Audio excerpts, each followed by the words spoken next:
How to actually cancel your Terabox subscription, guys. Actually really easy and simple. First things first, guys, just open up your Terabox app from your home screen or your app section. Okay, and then guys, I'm going to show you how you can just do this, guys.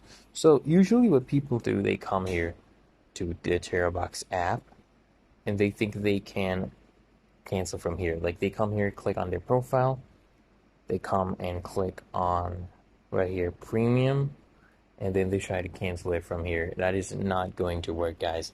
That's not the way to cancel it. You can't cancel it from here. This is more mainly for the checkout process and buying Terabox Premium. But if you want to actually cancel your subscription, so let's say you're in your Android. If you're in your Android, click on your Google Play Store. If you're on an Apple device, go to your App Store, the Apple App Store.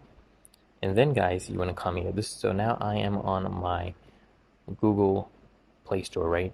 So I'm going to click on payments and subscriptions.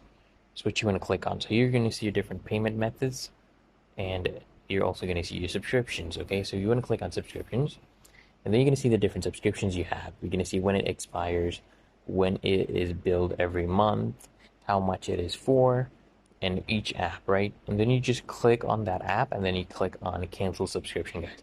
It's literally that easy and simple, guys. So if this video helps, guys, make sure you hit that like button, comment down below your thoughts, and as always, guys, make sure you subscribe to Ninja Guides.